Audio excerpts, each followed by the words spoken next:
ਉਹ ਜਿਹੜਾ ਚੌਕੀਦਾਰ ਹੁੰਦਾ ਹੈ ਨਾ ਉੱਤੇ ਖਲੋਤਾ ਆ, ਉਹ ਉਹਨੂੰ ਪੁੱਛਦਾ ਹੈ ਕਿ ਤੈਨੂੰ ਕਿਵੇਂ ਪਤਾ ਲੱਗਾ ਸ਼ਾਹਜ਼ਮਾਨ ਕਿ ਤੇਰਾ ਭਰਾ ਮੀਰੂ ਇੱਥੇ ਬੈਠਾ ਹੈ। ਮਾਵਾਂ ਜਿਹੜੀਆਂ ਹੁੰਦੀਆਂ ਨਾ ਮਾਵਾਂ, ਉਹ ਜਿੰਨੀਆਂ ਹੋਣ ਭਾਵੇਂ ਮਰੀਆਂ ਹੋਣ, ਔਲਾਦ ਦੇ ਦੁੱਖ ਦੇ ਨਾ ਉਹਨਾਂ ਨੂੰ ਉਹ ਜਲ ਨਹੀਂ ਆਉਂਦੇ। ਉਹ ਚੀਜ਼ ਦੀਆਂ ਹੁਣ ਮਰੀਆਂ ਹੋਣ ਤਾਂ ਵੀ ਔਲਾਦ ਬਾਰੇ ਸੋਚਦੀਆਂ ਨੇ।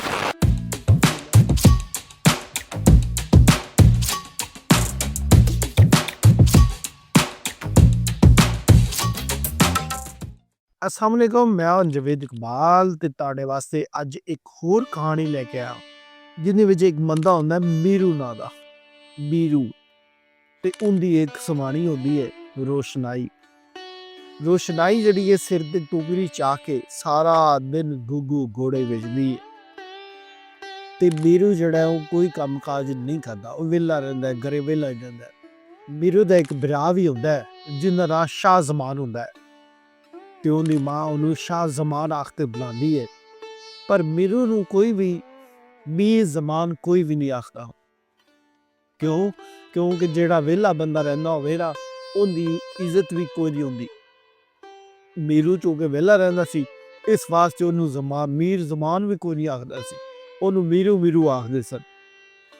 एक दिन रोशनाई जिहड़ी है ओह पराए बंदे नाल गल्लां करदी पई सी, जिन्ना शाहजमान जिहड़ा है ना उहनूं वेख लैंदा है। ओह उहनूं मार मार के इन्ना मारदा है कि ओह बेहोश हो जांदी है। इस गल दा मीरू नूं बड़ा दुख सी। मीरू उहदे दुख विच आके पागल हो गया। ओह पागल हो गया ते ओह पागलखाने पहुंच गया। 7 साल बाद ओह सही होया। जदों 7 साल बाद ओह फिर के अपने घरे वापस आया तो की वेखता है कि उत्थे जिथे उन्हें घर सी वो पूरा पिंड ही उत्ते कोई नहीं। उत्ते एक मिट्टी का मलबा बनया है तो वो जगह जिहड़ी सरकार ने खरीद ली है ते उत्थे एक चौकीदार या उन्होंने तैनात कर छड़िया ते जिहड़ा उहदी निगरानी करे। वो पानी उत्थे पहुँचाना चाहते हैं पर उच्ची थां ते पानी नहीं चढ़ता, जिन्हें वास्ते वो चौकीदार वेख थल्लिया। मीरू जदों वापस आंदा है तो वो अपना घर वेखदा है ते उत्थे टिब्बा मिट्टी वेखदा है ते उहनूं आदी मां याद आती है। वो आदी मां नूं याद करके रोंदा है। उत्थे बैठा हुंदा है कि उत्थे ही उहदा भरा शाहजमान आ जांदा है।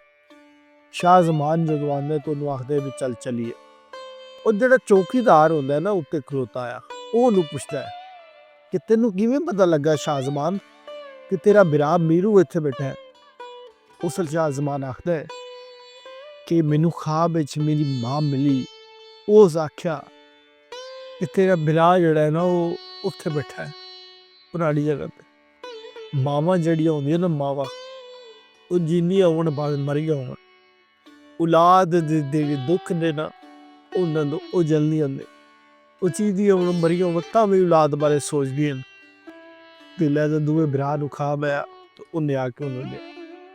ਮੀਰੂ ਫਿਰ ਸ਼ਾਹਜ਼ਮਾਨ ਨੂੰ ਪੁੱਛਦਾ ਹੈ रोशनाई दे बारे ते रोशनाई दी गल्लां करदा है ते ओ शाहजमान दसदा है कि रोशनाई में दूजा ब्याह कर लिया सी। थोड़ी देर ओ चुप रहिंदा है, फिर उस रोशनाई दी गल्लां करदा है। उस शाहजमान मीरू नूं चुप करा दिंदा है। वो कहंदा बस कर हुण ना पुछी, जदों अपनी रही नहीं तो फिर की पुछना। पर थोड़ी देर बाद चुप रहने तो बाद मुड़ पुछदा है कि रोशनाई दी गल्लां करदा है। प्यार दा जज्बा कदी भी नहीं मुकदा।